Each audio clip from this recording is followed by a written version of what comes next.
Bwana, raundi ya 4 ya michuano ya ligi ya mabingwa na kombe la shirikisho kwa wawakilishi wetu wa Tanzania imetamatika rasmi hii leo, lakini kuna possibility kubwa sana ya kutowaona wawakilishi wetu kwenye hatua ya robo fainali. Lakini kwanza nianze kukupa matokeo ya toka jana kwenye ligi ya mabingwa mpaka hii leo ya wawakilishi wetu hawa wanne. Jana kulikuwa kuna mchezo mmoja wa ligi ya mabingwa kwa upande wa wawakilishi wetu. Young Africans alikuwa anacheza na National Al Ahly kutokea pale nchini Misri kule visiwani Zanzibar kwenye uwanja wa New Amaan Complex, na mechi ikaweza kutamatika kwa sare ya bao 1-1 na kuwafanya Young Africans kukusanya jumla ya alama 5 kwenye michezo minne waliocheza na kuwa kwenye nafasi ya pili kwenye msimamo wa kundi hilo. Lakini hii leo kulikuwa kuna mchezo mwingine pia wa ligi ya mabingwa kwa wawakilishi wetu wa Tanzania,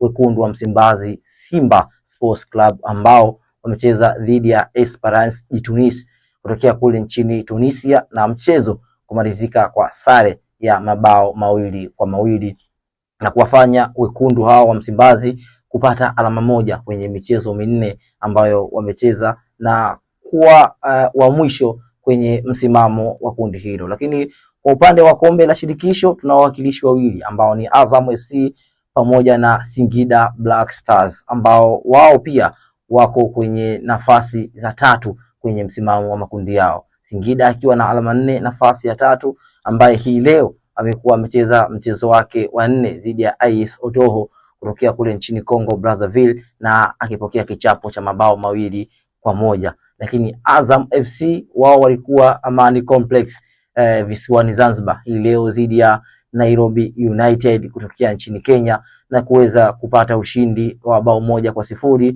ambao unakwenda kuwafikisha kwenye nafasi ya tatu wakiwa na jumla ya alama 6. Hivyo ndivyo ambavyo raundi ya 4 kwa wakilishi wetu wa Tanzania imeweza kutamatika na kushuhudia mwakilishi mmoja pekee ambaye ameweza kupata ushindi. Michezo miwili ya ligi ya mabingwa ambayo yote imekwenda kutamatika kwa sare, lakini Singida akipokea kichapo na huku Azam FC akiweza kupata ushindi. Sasa tutazame possibility ya wawakilishi wetu hawa wote kuweza kutinga hatua ya robo finali. Kwa nini nilitangulia kusema kwamba kuna uwezekano tusishuhudie wawakilishi wetu kwenda katika hatua hiyo ya robo finali, kwa maana kuishia hatua ya makundi?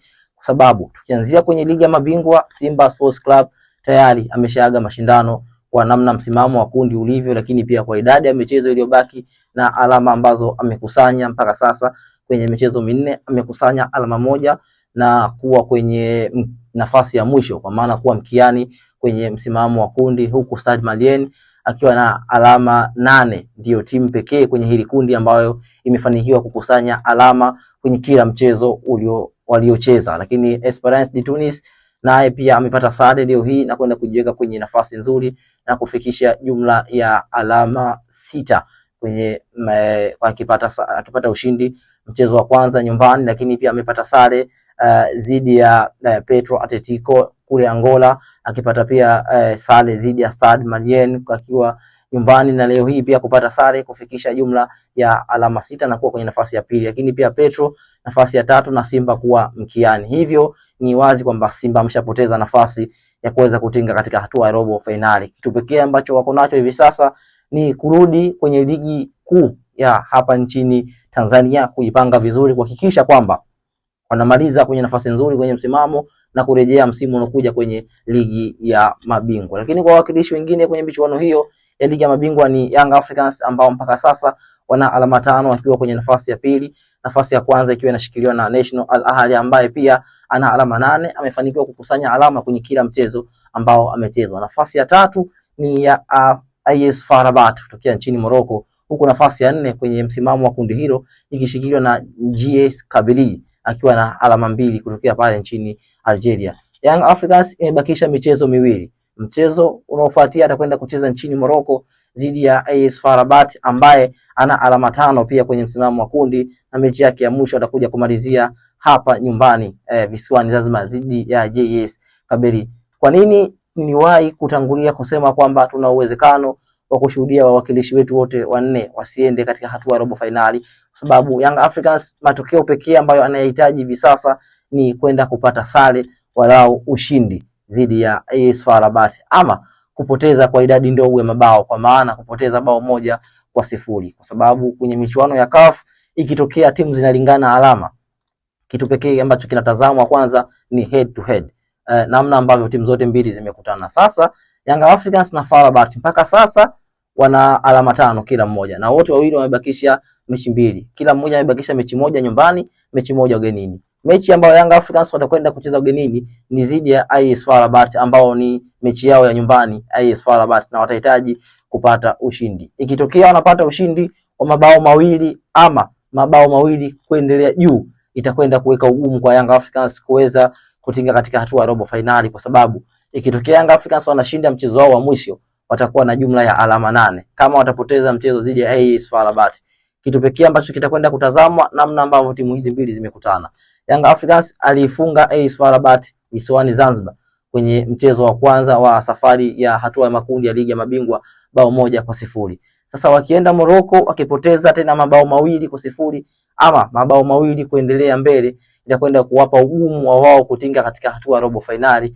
Kwa hiyo jambo pekee ambalo Young Africans mpaka sasa ambalo linapaswa kuwa vichwani kwao ni kwamba wanapaswa kwenda Morocco kutafuta walau alama 1, wasidondoshe alama zote 3.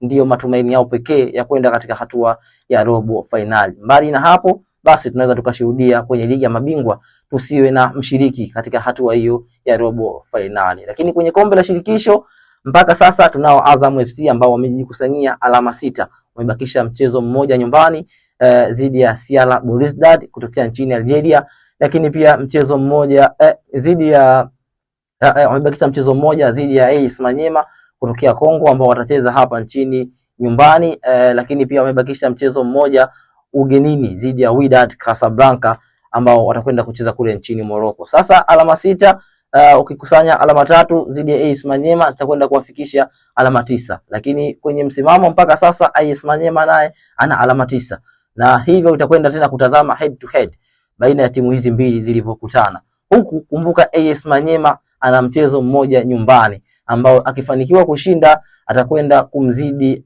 Azam FC na kufikisha alama 12. Hivyo inakuwa ni ngumu kwa Azam FC kuweza kutinga katika hatua ya robo finali. Azam FC wakati anaomba mechi zake aweze kushinda vizuri, lakini pia anapaswa kumwombea mpinzani wake ambaye ni AS Manyema kuhakikisha kwamba hapati matokeo mazuri ili kurahisisha safari ya yeye kwenda katika hatua ya robo finali. Hivyo kwa Singida Black Stars ambaye bado kwenye nadharia na uhalisia wa mpira miguu bado ana nafasi, lakini kwenye namna ambavyo msimamo wa kundi ulivyo na matokeo ambayo ameyapata kwenye michuano hii kwa mara yake ya kwanza anashiriki hatua ya makundi, unaona kuna ugumu wa Singida kuweza kutinga katika hatua ya robo finali. Mpaka sasa amekusanya alama 4, lakini ana michezo miwili ambayo imebaki katika michezo 6 ya kutamatisha hatua ya makundi.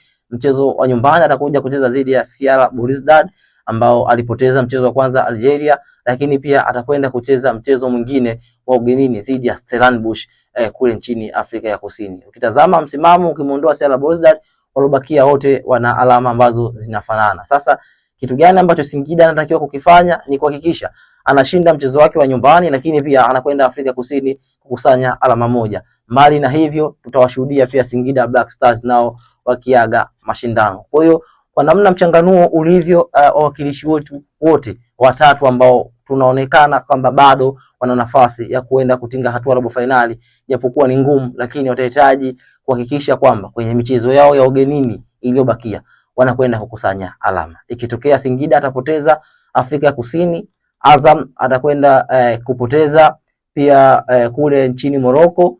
Young Africans akienda kipoteza nchini Morocco, wakija wakishinda michezo yao ya hapa, utaangalia head to head baina ya Young Africans na FAR Rabat, lakini pia Azam dhidi ya AS Manyema.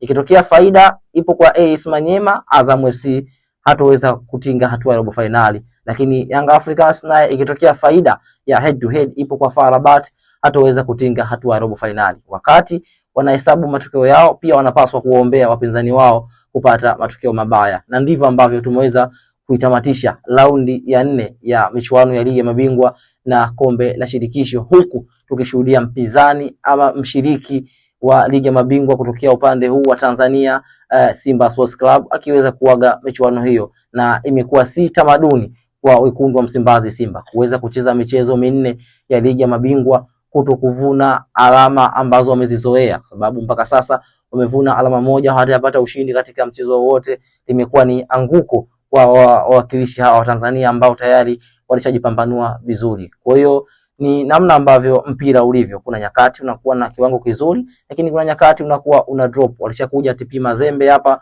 lakini wakajipambanua vizuri. Hivi sasa ni kama wamepotea kwenye ramani ya soka. Kina AS Vita ambao walikuwa wana ushiriki mzuri, lakini wamepotea kwenye ramani ya soka. Simba anachotakiwa kukifanya ni kujipanga kwenye msimu unaokuja. Young Africans ni kuendelea kukaza msuri kuhakikisha tunapata wawakilishi tena kwenye hatua robo finali. Hivyo hivyo kwa Azam FC na Singida ambao bado wana muda wa kuendelea kupambania nafasi zao kutoka kwenye hatua ya makundi kufuata hatua ya robo finali.